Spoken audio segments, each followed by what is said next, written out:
Hello বন্ধুরা, আজকে আমরা স্টার্ট করব ক্লাস 9 এর ভিসকোসিটি বা সান্দ্রতা এই চ্যাপ্টারটি। চলো স্টার্ট করি।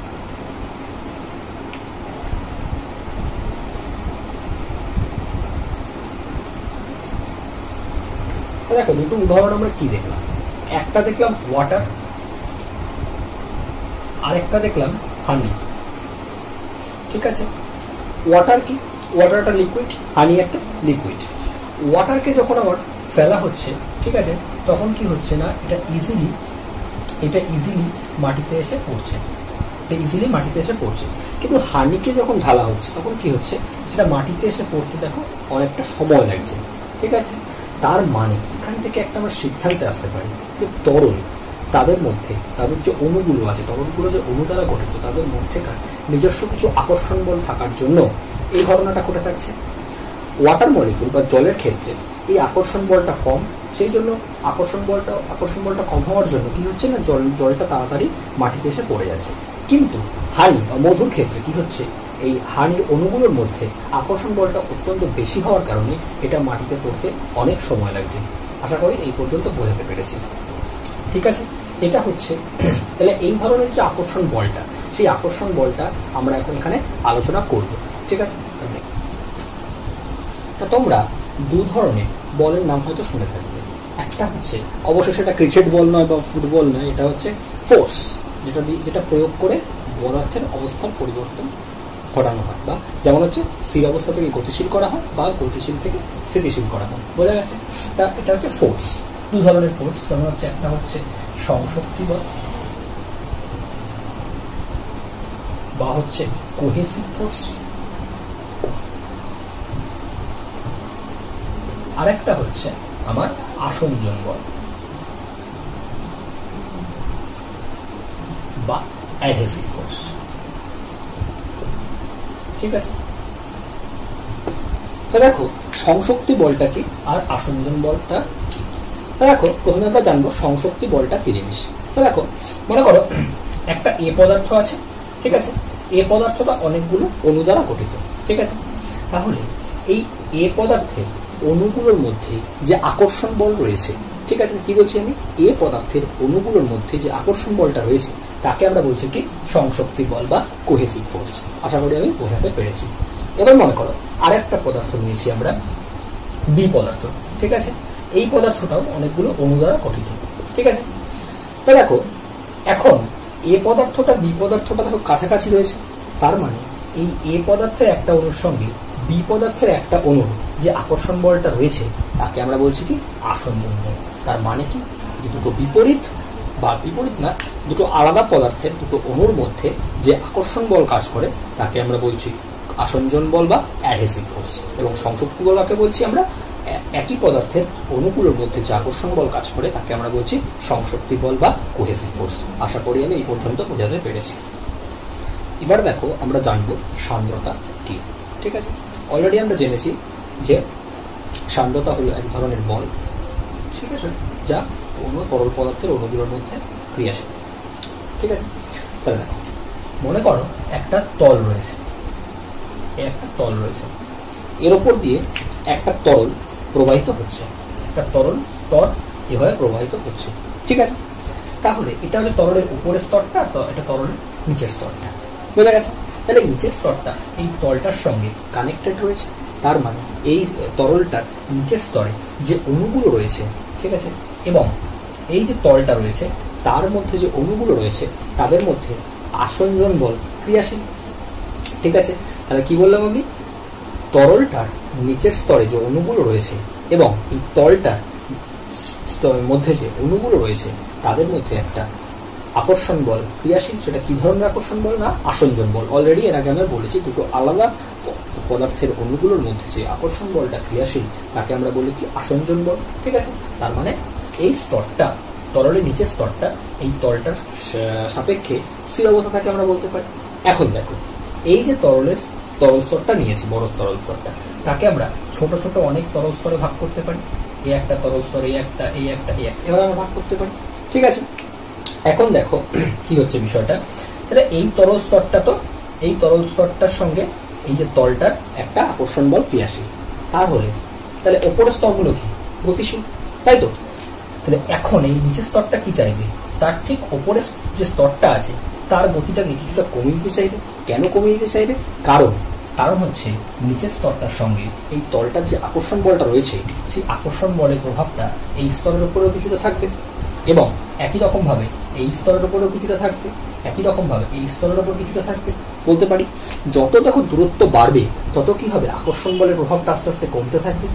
ঠিক আছে, তার মানে আমরা বলতে পারি কি যে তরল একটা তল থেকে তলের উপর যদি তরল প্রবাহিত হয়, তাহলে তলটার সঙ্গে যেই তরলের স্তরটা কি হচ্ছে না সংস্পর্শে আছে তার উপরে আকর্ষণ বলটা সর্বাধিক, এবং যত তরল স্তর আমরা থেকে তার দূরত্ব বাড়াবো তত কি হবে না আকর্ষণ বলটা আস্তে আস্তে কমতে থাকবে। তার মানে বিষয়টা কি হচ্ছে দেখো, এই যে একদম নিচের তরল স্তরটা আছে সেই তরল স্তরটা ঠিক তার উপরের তরল স্তরের উপরে একটা আকর্ষণ বল প্রয়োগ করবে। সে আকর্ষণ বলটা কোন দিকে হবে? আকর্ষণ বলটা কি করবে না এই যে উপরের স্তরটা আছে তার গতিটাকে বাধা দিতে চাইবে। ঠিক আছে, অর্থাৎ গতি তো এই বরাবর চলছে, তরলটা তো এই বরাবর বয়ে চলছে, তাহলে ফোর্সটা কোন দিকে অ্যাপ্লাই হবে? এই বরাবর ক্রিয়াশীল হবে। বোঝা গেছে? ঠিক একই রকম ভাবে এই যে তরল স্তরটা, এই উপরের স্তরটা তো গতিশীল এই বরাবর। ঠিক আছে, তাহলে নিচের স্তরটা কি চাইবে? এই স্তরের গতিটাকে কিছুটা কমাতে চাইবে, অর্থাৎ ফোর্সটা বিপরীত দিকে ক্রিয়া করবে। একই রকম ভাবে এখানেও তাই, তরল স্তরটা এই বরাবর গতিশীল, এবং এই নিচের স্তরটা কি চাইবে? তরল স্তরটা গতিটাকে কমিয়ে দিতে একটা ফোর্স অ্যাপ্লাই করবে। এই ফোর্সটাকেই আমরা বলছি সান্দ্রতা বা সান্দ্র বল বা ভিসকাস ফোর্স। ঠিক আছে, বোঝা গেছে? আশা করি আমি বোঝাতে পেরেছি। আর একে আমরা বলছি কি সান্দ্রতা, তরলের এই প্রপার্টিটাকে আমরা বলছি কি সান্দ্রতা। আশা করি আমি সান্দ্রতা ক্লিয়ার করতে পেরেছি। আমি আরেকবার বলছি, দেখো ভালো করে বুঝো। দেখো একটা তল রয়েছে, তার উপর দিয়ে একটা তরল স্তর প্রবাহিত হচ্ছে। বোঝা গেছে? তাহলে নিচের যে তরল স্তরটা আছে সেটা তলের সঙ্গে একদম কানেক্টেড, তাই তো? তাহলে নিচের তরল স্তরটার সঙ্গে এবং তলটার সঙ্গে একটা আসঞ্জন বল ক্রিয়াশীল, তাই তো? এই আসঞ্জন বলের কারণে এই তরল স্তরের উপরে যে স্তরগুলো আছে আস্তে আস্তে কি করবে? এই তরল স্তরটা এর উপর একটা আকর্ষণ বল ক্রিয়া করবে, এই স্তরটা এর উপর একটা আকর্ষণ বল ক্রিয়া করবে, এই স্তরটা এর উপর একটা আকর্ষণ বল ক্রিয়া করবে, তাই তো? আকর্ষণ বল ক্রিয়া করতে থাকবে, তাই তো?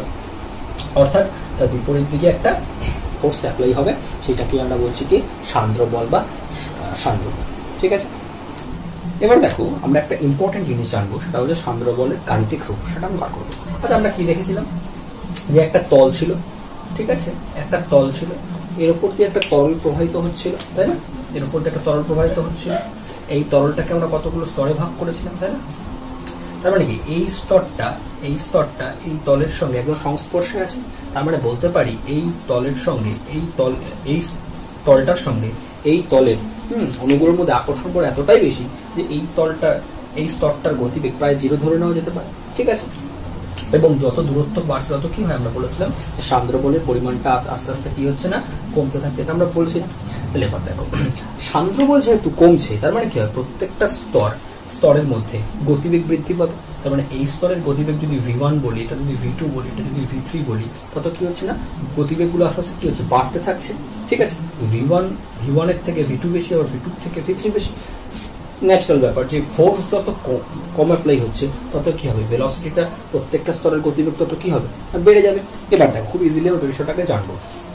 তাহলে দেখো F প্রপোর্শনাল টু কার সঙ্গে সম্পর্ক? দেখো এ মানে কি? তলের যে তরলের উপর দিয়ে তরলটা প্রবাহিত হচ্ছে, ঠিক আছে, তরলের স্তরগুলোর ক্ষেত্রফল হচ্ছে কি না এ। বলছে এই ক্ষেত্রফল যত বৃদ্ধি পাবে তত কি হবে না বেশি সংখ্যক অণু তরলের ক্ষেত্রফল যত বৃদ্ধি পাচ্ছে, ক্ষেত্রফলের মধ্যে অনুসংখ্যা বৃদ্ধি পাচ্ছে, আর অনুসংখ্যা বৃদ্ধি পেলে কি হবে? তরল স্তরের মধ্যে আকর্ষণ বল তত বৃদ্ধি পাবে, আর আকর্ষণ বল বারবার বেড়ে যাওয়া মানে কি হবে না হচ্ছে আমার সান্দ্র বলটা তত কি হবে? বেড়ে যাবে। তার মানে বিষয়টা কি হলো যে তরল স্তরের ক্ষেত্রফল যত বেড়ে যাচ্ছে তত আমার কি হচ্ছে না সান্দ্র বলের পরিমাণটা তত আমার বেড়ে যাচ্ছে। তার মানে কি ধরনের সম্পর্ক? এটা সমানুপাতিক সম্পর্ক। আশা করি আমি এই পর্যন্ত বোঝাতে পেরেছি। এবার দেখো ইম্পর্টেন্ট একটা জিনিস বলবো, এটা খুব মনোযোগ দিয়ে শুনবে, অনেকে বুঝতে ভুল করে বিষয়টাকে। দেখো খুব মনোযোগ দিয়ে শুনবে একটা জিনিস। দেখো তার আগে আমি বলে রাখি ভেলোসিটি গ্রেডিয়েন্ট বা গতিবেগের নতিমাত্রা, এই বিষয়টা কি? দেখো ভেলোসিটি গ্রেডিয়েন্ট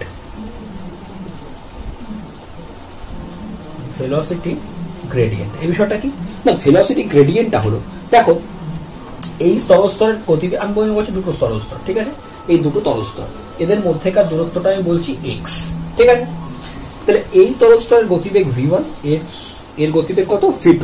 আমরা অবভিয়াসলি কি জানি v2টা গ্রেটার দেন v1, তাই না? কারণ কি হচ্ছে, এই তরস্তরে যে পরিমাণ ভিসকাস ফোর্স বা সান্দ্র বলটা অ্যাপ্লাই হচ্ছে এই স্তরে তার থেকে অনেক কম অ্যাপ্লাই হচ্ছে, তার মানে কি অবশ্যই v2টা অনেক বেশি হয় v1 এর থেকে। তার মানে গতিবেগের পার্থক্যটা কত দুটো স্তরের মধ্যে, v2 মাইনাস v1, তাহলে এবং এদের মধ্যেকার দূরত্ব কত x, তার মানে এই ডিফারেন্সটাকে আমি ডেল্টা ভি দিয়ে প্রকাশ করছি বাই এক্স। এই ডেল্টা ভি বাই এক্স অর্থাৎ গতিবেগের পার্থক্য এবং স্তর দুটোর মধ্যেকার দূরত্ব এর অনুপাতটাকে আমরা বলছি কি ভেলোসিটি গ্রেডিয়েন্ট বা গতিবেগের নতিমাত্রা।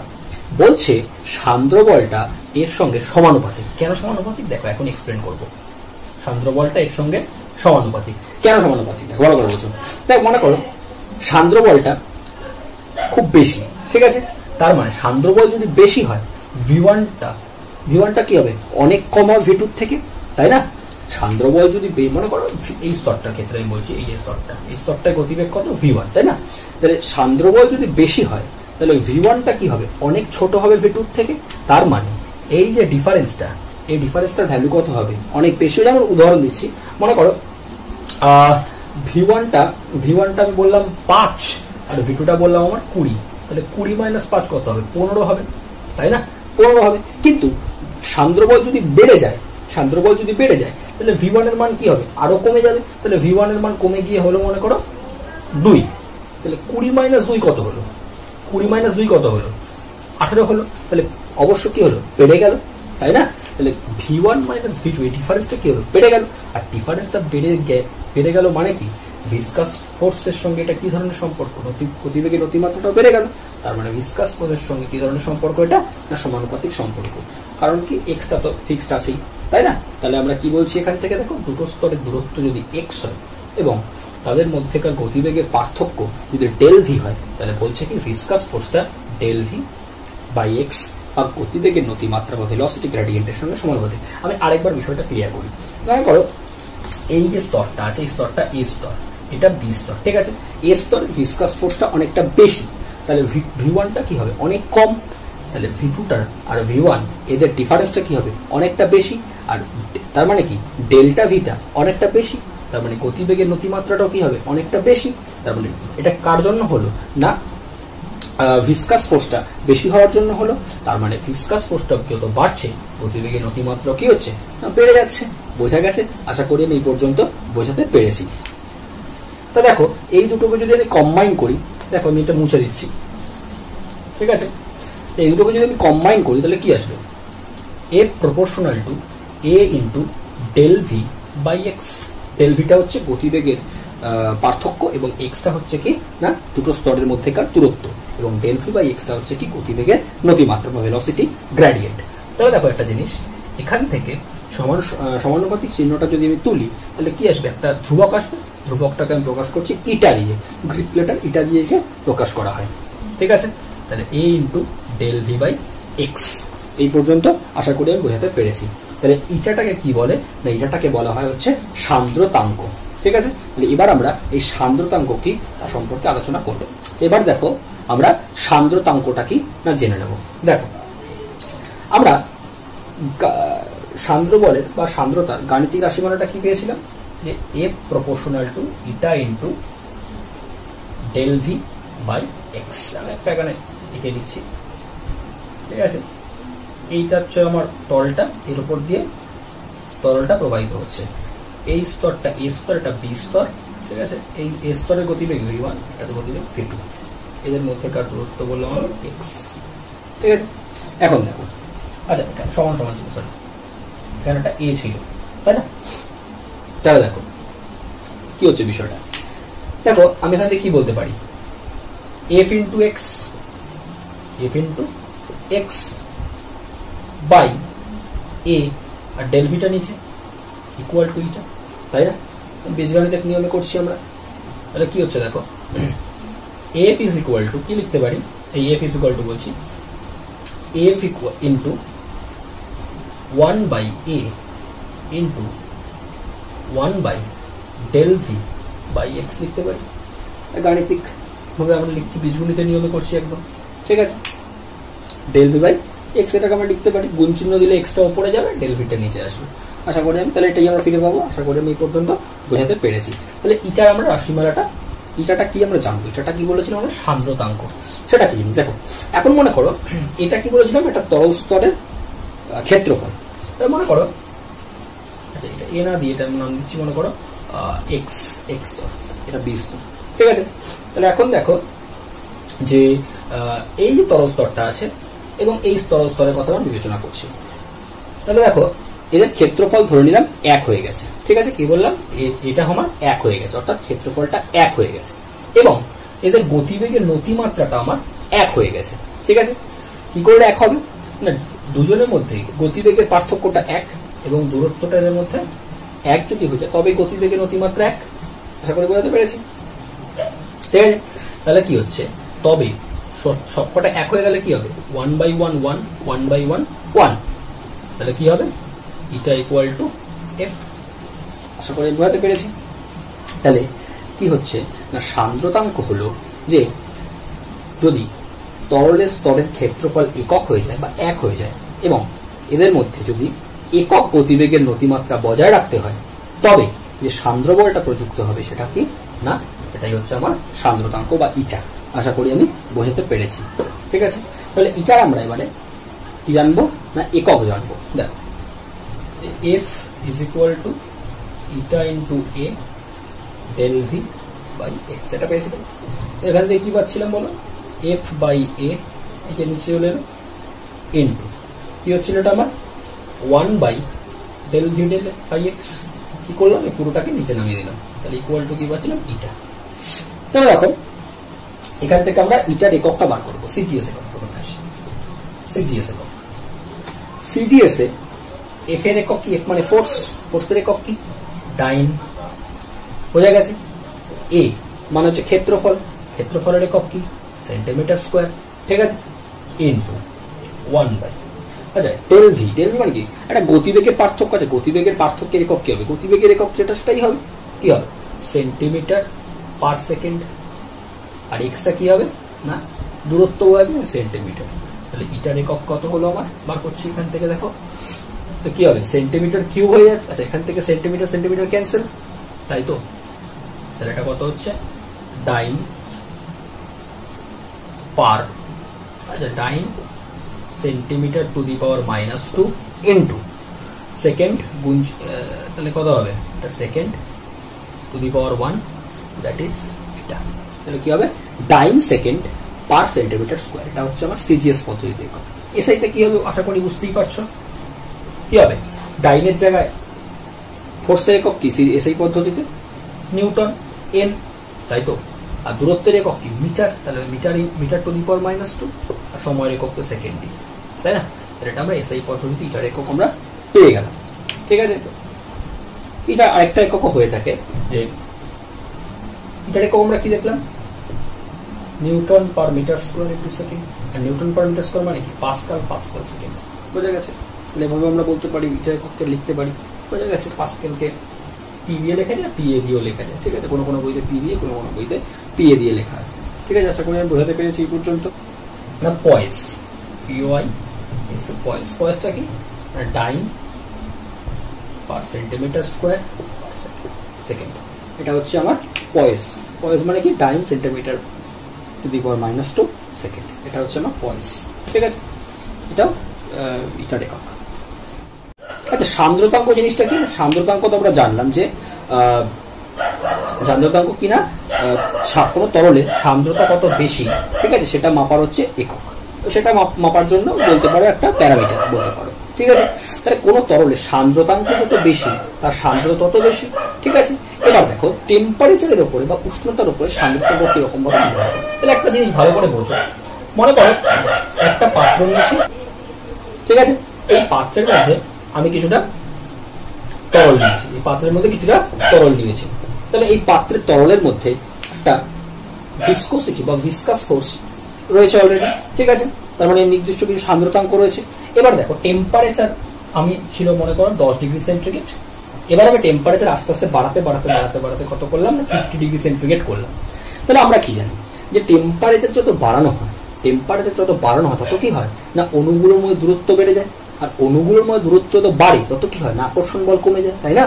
অবশ্যই দুটো চুম্বককে যদি তুমি এটা কাছাকাছি রাখলে যে আকর্ষণ বলটা হবে কিছুটা দূরে নিয়ে গেলে তার থেকে আকর্ষণ বল অনেক কমে যাবে, তাই না? মানে এক্ষেত্রে তাই টেম্পারেচার বৃদ্ধি পাওয়ার ফলে অণুগুলোর মধ্যে দূরত্ব বৃদ্ধি পেল, আর দূরত্ব বৃদ্ধি পাওয়ার জন্য কি হলো না এদের মধ্যে আকর্ষণ বলটা কমে গেল। তাহলে আমরা বলতে পারি কি যে যত টেম্পারেচার বাড়াচ্ছি তত কি হচ্ছে না ভিসকাস ফোর্সটা তত আমার কমে যাচ্ছে বা সান্দ্রতাঙ্কটা তত আমার কমে যাচ্ছে। আশা করি আমি বোঝাতে পেরে। তো এবার দেখো তরলের প্রবাহের ক্ষেত্রে আমরা দু ধরনের প্রবাহের কথা জানবো। একটা হচ্ছে স্ট্রিমলাইন ফ্লো বা ধারারেখ প্রবাহ, আর একটা হচ্ছে মানে অশান্ত প্রবাহ বা টারবালেন্ট ফ্লো। তা প্রথমে দেখো আমরা জানবো ধারারেখ প্রবাহ কি জিনিস। ধারারেখ প্রবাহ বা স্ট্রিমলাইন ফ্লো, মনে করো একটা তরল পাইপের মধ্য দিয়ে প্রবাহিত হচ্ছে, ভালো কথা। তাহলে একটা পাইপের মধ্যে দিয়ে তরলটা প্রবাহিত হচ্ছে, এই বরাবর মনে করো প্রবাহিত হচ্ছে, তার মধ্যে যে তরলটা আছে তাকে আমরা স্তরে ভাগ করলাম কতগুলো, ঠিক আছে? তাহলে বলছে যে মনে করো কোনো একটা পার্টিকুলার স্তরে প্রতিটা বিন্দুতে যদি অনুকূল বেগের মান এবং অভিমুখ একই দিকে থাকে, তার মানে মনে করো এই বিন্দুটার কথা আমি বিবেচনা করছি, হ্যাঁ, এই বিন্দুতে যে অণুগুলো রয়েছে সেই অণুগুলোর মান মনে করো V1 এবং তার অভিমুখটা কোন দিকে না এর সঙ্গে স্পর্শক বরাবর, বোঝা গেছে?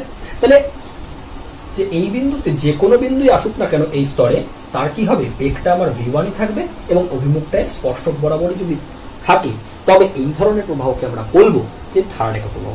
অবশ্যই সেটা প্রত্যেকটা স্তরের প্রত্যেকটা বিন্দুর ক্ষেত্রেও অ্যাপ্লিকেবল হতে। তবে বিষয়টা পরিষ্কার করে বলি, মনে করো এই একটা স্তর আছে, এই স্তরের এই একটা বিন্দু আছে, এই বিন্দুতে মনে করো কোনো একটা কোণের বেগ হচ্ছে V1, তাহলে এই বিন্দুতে এবং অভিমুখটা কোন দিকে না এর সঙ্গে স্পর্শক বরাবর, তাহলে এই বিন্দুতে এই স্তরে যতগুলো বিন্দু আসবে তার প্রত্যেকটার বেগ যদি V1 হয়, ঠিক আছে, এবং অভিমুখটা যদি এই স্পর্শক বরাবরই হয় তবে কি বলবো না এই ধরনের প্রবাহকে আমরা বলবো ধারারেখ প্রবাহ।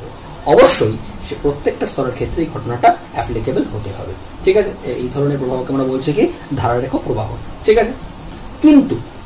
কিন্তু টারবালেন্ট ফ্লো বা অশান্ত প্রবাহ আমরা কাকে বলবো? এর ঠিক উল্টো কি হবে না প্রত্যেকটা বিন্দুতে বেগের মানটা পরিবর্তন হবে, খুব সোজা। প্রত্যেকটা বিন্দুতে কি হবে না বেগের মানটা পরিবর্তিত হয়ে যাবে। এখানে ধরো V1 ছিল, অন্য কিছু বেগ হয়ে গেল, এই বিন্দুতে V2, অভিমুখটা ধরো এলোমেলো আর কি, বুঝতে পেরেছো? অভিমুখটা কি হবে না এলোমেলো, একটা নির্দিষ্ট দিকে থাকবে না এবং বেগের মানটা ফিক্স থাকবে না। এই ধরনের প্রবাহকে আমরা বলছি কি অশান্ত প্রবাহ বা টারবালেন্ট ফ্লো, ঠিক আছে? চলো তা পারমাণবিক উপপাদ্যটা কি বলছে? মনে করো একটা তরলে ধারারেখ প্রবাহ হচ্ছে। আচ্ছা, ধারারেখ প্রবাহ মানে কি না তরলের স্তরের প্রতিটি বিন্দুতে কি হবে না বেগের মানটা এবং অভিমুখটা অপরিবর্তিত থাকবে বা একই থাকবে। মনে করো এই একটা স্তর তরলের, ঠিক আছে, এই বিন্দুতে তরলের বেগ V1 এবং কি হচ্ছে না অভিমুখটা এর স্পর্শক বরাবর, ঠিক আছে? তাহলে প্রত্যেকটা ক্ষেত্রে এরকম একটা বিন্দু, এরকম দুটো বিন্দুতে আর একটা বেগে মনে করো V2 আছে, তাহলে এই বিন্দুতে যতগুলো কণা অবস্থান করবে যে কোনো কণা আসবে এই স্তরে তার বেগ কি হতে হবে না V1 হতে হবে এবং এই বিন্দুতে যে কণা আসবে তার বেগ কত হতে হবে না V2 হতে হবে। একই রকম ভাবে এই স্তরের ক্ষেত্রে তাই যে প্রত্যেকটা স্তরের প্রতি বিন্দুতে বেগের মান এবং অভিমুখটাকে অপরিবর্তিত থাকতে হবে, তবে তাকে আমরা বলবো শান্ত প্রবাহ বা কি বলবো না ধারারেখ প্রবাহ, ঠিক আছে? তাহলে এই যে শান্ত প্রবাহ বা ধারারেখ প্রবাহ হয় তার ক্ষেত্রে একমাত্র বার্নৌলি উপপাদ্যটা প্রযোজ্য হবে। তাই দেখো বার্নৌলি উপপাদ্য কি বলছে না বলছে যে ধারারেখ প্রবাহের ক্ষেত্রে বা শান্ত প্রবাহের ক্ষেত্রে, ঠিক আছে, কোনো একটা স্তরের কোনো একটা বিন্দুতে মনে করো এই একটা বিন্দুতে, ঠিক আছে, একক আয়তন তরলের গতিশক্তি, স্থিতিশক্তি এবং চাপ শক্তি কি হবে না যোগফলটা কি হবে ধ্রুবক হতে হবে। তার মানে কি একটু ইলাবোরেট করে ব্যাপারটা বোঝা যাবে। মনে করো এই বিন্দুটা, ঠিক আছে, আমি এই বিন্দুটাকে এখানে নিয়ে নিচ্ছি, আঁকছি, ঠিক আছে? এই বিন্দুটাতে একক আয়তন তরলের গতিশক্তি, স্থিতিশক্তি এবং চাপ শক্তির সমষ্টিটা ধ্রুবক, ঠিক আছে? আচ্ছা বলো একটা জিনিস আমাকে বলো, গতিশক্তি রাশিমালা কি? গতিশক্তি রাশিমালা বলো হাফ mv²। এমটা কি না হচ্ছে কোনো বস্তুর যে বস্তুটার মুভ করছে তার ভর, ভিটা কি না তার বেগ যে গতিবেগে মুভ করছে, ঠিক আছে। আচ্ছা, এমজিএইচটা কি না, এমজিএইচ যে বস্তুটা, এমজিএইচ হচ্ছে বস্তুর স্থিতিশক্তি, এমটা কি বস্তুর ভর, জিটা কি না অভিকর্ষীয় ত্বরণ, আর এইচটা হচ্ছে না কি তার কোন উচ্চতায় বস্তুটাকে রাখা আছে, এবং কি এবং পিটা হচ্ছে আমার চাপ। ঠিক আছে, তাহলে এবার দেখো বার্নৌলির উপপাদ্য কি বললো। কোন একটা তরলের, একটা তরলটা নিয়েছে, তার ভর নিয়েছি মনে করো এম ভরের তরল, ঠিক আছে, এম ভরের তরলটা, এবং এই স্তরটা মনে করো ভূমি থেকে এইচ উচ্চতায় অবস্থান করছে। ঠিক আছে, আমি এই স্তরে যে তরলটা আছে তার ভরটা বললাম এম ভর, এবং এটা এইচ উচ্চতায় অবস্থান করছে, ঠিক আছে, ভূমি থেকে। তাহলে এটা তো এই স্তরে যে তরলের অণুগুলো আছে তাদের ভর হচ্ছে এম, তাহলে একক আয়তনের ভরটাই পাবো কি করে? একটা জিনিস ভালো করে দেখো, আমরা কি জানি যে ঘনত্ব মানে কি? ঘনত্ব মানে আমরা কি জানি? ভর বাই আয়তন, তাই না? ঘনত্ব মানে আমরা কি জানি? ভর বাই আয়তন। আর ঘনত্বকে আমরা প্রকাশ করি কি দিয়ে? রো দিয়ে প্রকাশ করি, এম বাই ভি। ভিটা মানে হচ্ছে এখানে আয়তন, আমার এর সঙ্গে মেলাবে না, এই ভি মানে গতিবেগ আর এই ভি মানে আয়তন। ঠিক আছে, আমি আয়তনই লিখি। ঠিক আছে, তাহলে একটা জিনিস দেখো, যে ভর যদি এম হয় তাকে যদি আমি আয়তন দিয়ে ভাগ করি তাহলে কি পাই? ঘনত্ব পাই। আর ঘনত্ব মানেই কি? একক আয়তন কোন ভরের, একক আয়তন কোন বস্তুর ভর, সেটাই হচ্ছে কি ঘনত্ব। বোঝা গেছে? একক আয়তন কোন বস্তুর ভর কে বলবো কি আমরা? ঘনত্ব। তাহলে এম কে যদি আমি ঘনত্ব আয়তন দিয়ে ভাগ করে দিই তবে আমি কি পাবো? রো পাবো বা ঘনত্ব পাবো। ঠিক আছে, তাহলে তাহলে একক আয়তন তরলের ভরটা আমি এখান থেকে ক্যালকুলেট করতে পারবো। তাহলে দেখো, এম কে যদি আমি আয়তন দিয়ে ভাগ করি তাহলে কি পাচ্ছিলাম? তরলের ঘনত্বটা পাচ্ছিলাম, সেটাই কি একক আয়তন তরলের ভর। তাহলে দেখো আমি কি হচ্ছে এখানে, তাহলে একক আয়তন তরলের ভরটা আমার রো, বেগটা তো ভি স্কোয়ারই থাকবে, তাই না? আর একক আয়তন তরলের ভরটা কত আমার? রো জিএইচ হয়ে যাবে, স্থিতিশক্তিটা হয়ে যাবে রো জিএইচ, প্লাস হচ্ছে আমার চাপ। এই যে এই বিন্দুটার কথা আমি বলছি, এখানে এঁকেছি এটা আমি। ঠিক আছে, তাহলে এই যে বিন্দুটা আছে, এই বিন্দুতে যে একক আয়তন তরলের ভর এটা হচ্ছে রো। ঠিক আছে, তার গতিশক্তি হচ্ছে হাফ এম ভি স্কোয়ার, এটা স্থিতিশক্তি কত? রো জিএইচ, কারণ এইচ উচ্চতায় রাখা আছে, তাই না? এবং এই বিন্দুতে চাপ হচ্ছে আমার পি। তাহলে এই যে গতিশক্তি সমষ্টি কত হবে না? ধ্রুবক হবে। আশা করি আমি এই পর্যন্ত বোঝাতে পেরেছি। ঠিক আছে, এখন এটার আরেকটা অল্টারনেটিভ ফর্ম হয় না? আরেকটা অল্টারনেটিভ ফর্ম কি না? দেখো একটা জিনিস, এটাকে যদি আমি রো জি দিয়ে ভাগ করে দিই তাহলে কি হবে? দেখো হাফ, আমি এখানে লিখছি এটাকে, ঠিক আছে, কি হবে? Half rho v square by rho g. তাহলে প্রত্যেকটাকে আমার রো জি দিয়ে ভাগ করতে হবে, তাই না? তাহলে কি হবে? Rho g h by rho G plus P by rho g. ঠিক আছে, তাহলে ধ্রুবককে রো জি দিয়ে যদি ভাগ করি, রো মানে কি? তরলের ঘনত্ব, সেটা ধ্রুবক কোন একটা নির্দিষ্ট তরলের ক্ষেত্রে। জিটা কি? অভিকর্ষ ত্বরণ, সেটাও কি ধ্রুবক। ধ্রুবক দিয়ে ভাগ করা, সেটা কি হবে? একটা পার্টিকুলার ধ্রুবকই তো দেবে আমাকে, না? ধ্রুবকই হবে। বোঝা গেছে? তাহলে দেখো এখান থেকে কি হবে? রো রো ক্যান্সেল, তাহলে ভি স্কোয়ার বাই জি হবে, তাহলে ভি স্কোয়ার বাই 2g হবে, তাহলে 2 আছে একটা 2g, plus rho g cancel, h plus P by rho g. এটা কি হবে আমার? আশা করি আমি বোঝাতে পেরেছি। ক্লিয়ার? তাহলে বার্নৌলির উপপাদ্য আমি আশা করি বোঝাতে পেরেছি। এবার দেখো বার্নৌলির উপপাদ্যের আমরা গুরুত্বপূর্ণ কিছু প্রয়োগ দেখব। ঠিক আছে, তো এবার দেখো বার্নৌলির উপপাদ্যে আমরা কি দেখছিলাম, যে V square by 2g plus P by rho G plus H equal to ধ্রুবক দেখছিলাম, তাই না? এবার মনে করো বায়ু তরলের ক্ষেত্রে যেমন এটা প্রযোজ্য, যেমন সেমনি এটা বায়ুর ক্ষেত্রটা প্রযোজ্য, তাই না? তাহলে দেখো এখন মনে করো বায়ু একটা নির্দিষ্ট উচ্চতা দিয়ে প্রবাহিত হচ্ছে, তাই না? সেক্ষেত্রে এইচটা কি হবে? ধ্রুবক হবে। ফিক্সড একটা উচ্চতা দিয়ে প্রবাহিত হচ্ছে, ফিক্স থাকা মানে কি? ধ্রুবক। তাহলে ধ্রুবক যদি হয় তাহলে পাশে কি হবে? ধ্রুবক থেকে ধ্রুবক বিয়োগ দিলে কি হবে? ধ্রুবকই হবে। তার মানে এটাকে আমি ক্যান্সেল করে দিতে পারি, তাহলে ভি স্কোয়ার আর এখানে হচ্ছে পি। তাহলে একটা জিনিস দেখো, ভি স্কোয়ারকে যদি চেঞ্জ করি পিটা চেঞ্জ হবে। কেন পি চেঞ্জ হবে? কারণ এই টোটাল যোগফলটাকে একটা ফিক্সড ভ্যালু দিতে হবে, তাই না? কারণটা কি? কারণ হচ্ছে জিটা ধ্রুবক, পি রো ধ্রুবক, জিও ধ্রুবক, তাই না? সেই কারণে ভি যদি চেঞ্জ হয় পি কে সেটা ব্যালেন্স করতে হবে। একটা জিনিস মনে করো, সোজাভাবে বলি আমি, মনে করো যে 2 আর 3 এর যোগফল কত? 5, তাই না?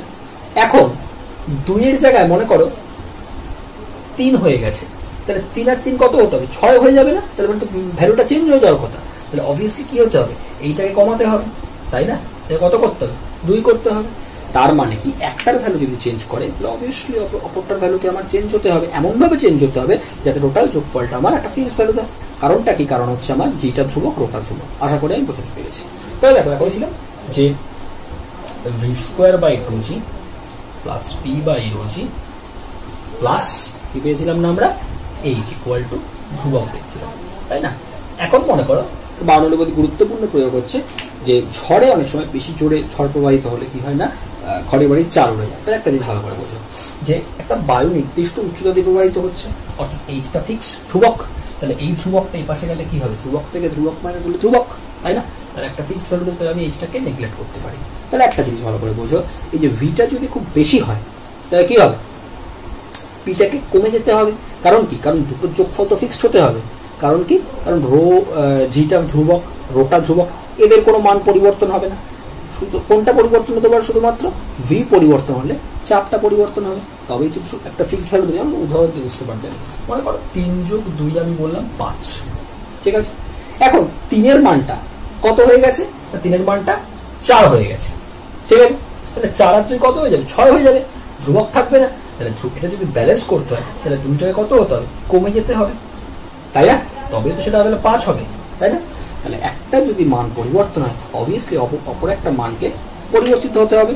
কারণ জি আর রো তো পরিবর্তন হতে পারে না, ওরা ধ্রুবক, ঠিক আছে? তাহলে ভি যদি বেড়ে যায় তাহলে পিটা কি হতে হবে? কমে যেতে হবে। কারণ তবেই তো দুটো যোগফল একটা ফিক্সড ভ্যালু আমাকে দেবে। আশা করি আমি বোঝাতে পেরেছি। তাহলে এখন দেখো যে খুব বেশি জোরে যদি ঝড় প্রবাহিত হয়, অর্থাৎ ভিটা খুব বেশি, তাই না? অর্থাৎ সেক্ষেত্রে বায়ুর চাপটা কি হবে? বায়ুর চাপটা সেক্ষেত্রে বায়ুটা নিম্নচাপের সৃষ্টি হবে। নিম্নচাপ সৃষ্টি হলে ঝড় যদি জোরে প্রবাহিত হয় নিম্নচাপ সৃষ্টি হবে। আর নিম্নচাপ বাইরের পরিবেশে নিম্নচাপ, সেক্ষেত্রে ঘরের পরিবেশে ঘরের ভেতরের চাপটা অনেক বেশি, ঠিক আছে? বাইরে নিম্নচাপ, ঘরের ভেতরের চাপ অনেক বেশি। সেক্ষেত্রে আমার চালটা বাড়ির চাল অনেক সময় উড়ে যায়, কারণ ভেতরের চাপটা বেশি। সেই ক্ষেত্রে চালটা আমার উড়ে যাওয়ার সম্ভাবনা থাকবে, তাই না? তার মানে ভি যদি বেড়ে যায় তাহলে কি হয় না, গভীর একটা বাইরে নিম্নচাপের সৃষ্টি হয়। সেক্ষেত্রে ঘরের ভেতরের চাপ বেশি হয়, এবং ঘরের ভেতরের চাপ বেশি হওয়ার ফলে কি হয় না, ঘর বাড়ির চাল অনেক সময় এই চাপে উড়ে যায়, ঠিক আছে? তাহলে এইটা হচ্ছে একটা বার্নৌলি উপপাদ্যের গুরুত্বপূর্ণ প্রয়োগ। আশা করি আমি ক্লিয়ার করতে পেরেছি। সান্দ্র মাধ্যমে তরলে প্রান্তীয় বস্তু প্রান্তীয়। মনে করো একটা পাত্র নিয়েছি, তার মধ্যে একটা সান্দ্র তরল নেওয়া হচ্ছে, অর্থাৎ তার মানে কি না হচ্ছে একটা যে তরল নেওয়া হচ্ছে তার সান্দ্রতা অনেকটা বেশি, ঠিক আছে? এর মধ্যে একটা গোলাকার বস্তুকে কি করা হয়েছে না, ফেলে দেওয়া হয়েছে। বস্তুটার ভর মনে করো এম, তাহলে ওজন কত হবে? এমজি, তাই না? এই এমজি ওজনের জন্য অভিকর্ষ, এমজিটা কি? অভিকর্ষ বলের প্রভাবে ও নিচের দিকে নামতে থাকবে, ঠিক আছে? এবার তাহলে যখন নিচের দিকে নামতে থাকবে তখন কি হবে না, একটা এর উপরে ঊর্ধ্বমুখী বল ক্রিয়া করবে। কি ঊর্ধ্বমুখী বল? না দুটো ঊর্ধ্বমুখী বল ক্রিয়া করবে। সেটাকে কি? একটা হচ্ছে তরলের সান্দ্রতা জনিত সান্দ্র বল, সেটাকে আমি এফ ডি দিয়ে প্রকাশ করছি, এবং আরেকটা হচ্ছে তরলের প্লবক বল, সেটাকে আমি এফ দিয়ে প্রকাশ করছি। ক্লিয়ার? এবার ভালো করে বোঝো যে যতক্ষণ এই এমজিটা এফ ডি আর এফ এর থেকে বেশি হবে, মোট যোগফলের থেকে বেশি হবে, ততক্ষণ কি হবে, বস্তুটার বেগ নিচের দিয়ে কি হবে, আস্তে আস্তে বাড়তে থাকবে। কিন্তু একটা সময় আসবে যখন এমজিটা এই দুটো বলে যোগফলের সঙ্গে সমান হয়ে যাবে, তখন কি হবে, এমজিটা এই দুটো বলের যোগফলের সঙ্গে সমান হয়ে যাবে। তখন কি হবে না, এই বলটা একটা ফিক্সড গতিবেগ নিয়ে নিচের দিকে নামতে থাকবে, ঠিক আছে? এই গতিবেগটাকে আমরা বলছি এই বলটার বা বস্তুটার প্রান্তীয় বেগ বা টার্মিনাল ভেলোসিটি, ঠিক আছে? আশা করি আমি ক্লিয়ার করতে পেরেছি। চলো দেখা হবে নেক্সট ভিডিওতে।